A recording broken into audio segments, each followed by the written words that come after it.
ছড়িয়ে দিলেন যে আজহারীকে হত্যার ষড়যন্ত্র হারুনের ফাঁস হয়ে গেছে। ইউটিউবে আমি দেখে হতবাক। আরে এইসব মাওলানা তাফসীর করেন আর কোরআন হাদিসের কথা বলেন। আল্লাহ পাক পবিত্র কোরআনের মধ্যে স্পষ্টভাবে বলে দিয়েছেন মিথ্যা হচ্ছে সমস্ত গুনাহ কাজের শিরোমণি। মিথ্যা দুনিয়ায় যত ফিতনা ফাসাদ তৈরি করে, মিথ্যা থেকে যত অন্যায়ের উৎপত্তি হয়, মিথ্যা থেকে যত অপরাধের সৃষ্টি হয়।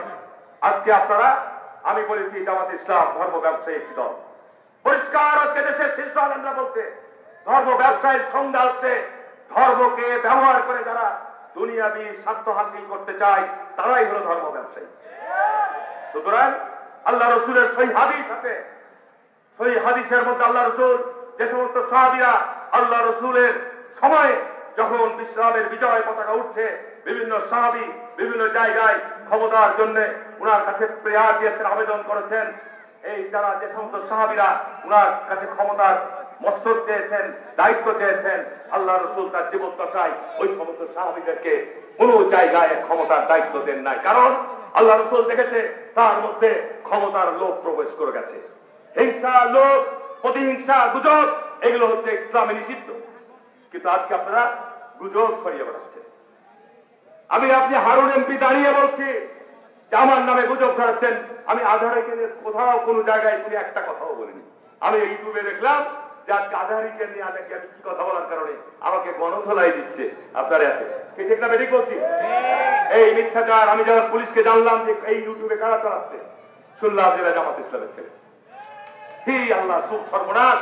আপনারা আল্লাহর আইন চান, সত্যকে শাসন চান, কি কথা বলেন এগুলো? বন্ধুরা আমার, নবাবগঞ্জের মানুষ সেসব ব্যাপারে অত্যন্ত সজাগ এবং সচেতন। আপনার কি আমির হামজা বক্তৃতাতে বলে দিলেন যে হারুন এমপির মাথা খারাপ হয়ে গেছে। ওখানে যদি নুরুল ইসলাম ভোট করতে যায় তাহলে নাকি একাই 98 ভাগ করবে, 98 ভাগ করবে। কি ঠিক না বেঠিক বলছি? আমার কথা নয়, উনি তাফসীর করে বেড়ান, উনি মাথায় জুব্বা লাগিয়ে টুপি লাগিয়ে উনি কোরআনের হাদিসের ব্যাখ্যা দেন। এই ধরনের মিথ্যা কথা বলা দরকার আছে? উনি তো আমার সাথে কতবার ভোট করেছে, উনি জানেই না, উনি জানেই না। যাই হোক বন্ধুরা আমার, আজকে দেশ দিয়ে যে ষড়যন্ত্র চক্রান্ত হচ্ছে, আমরা একসাথে আন্দোলন করেছি। নির্বাচন হবে, নির্বাচনে প্রার্থী আপনারা হবেন। নজরুল বলেছে এখানে আমি সাথে 5 বার নির্বাচন হয়েছে।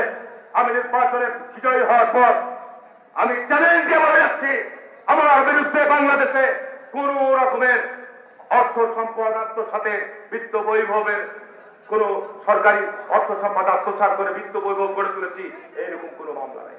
আপনি বলেছেন আমার নামে মামলা হয়েছে দক্ষিণ শহরের 3 চুরি, আমার নামে মামলা হয়েছে এমপির ট্যাক্স ফ্রির, আমি নাকি ওই সময় জেলখানায় ছিলাম, এই মামলা সত্য।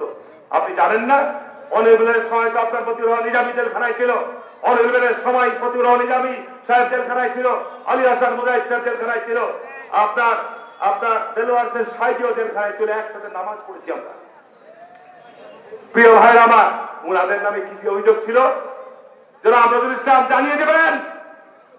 উনাদের নামে চাঁদাবাজির অভিযোগ ছিল, উনাদের নামে বিভিন্ন জায়গায় ধর্ষণ রেপের মামলা ছিল। এইগুলো কি সত্য মামলা?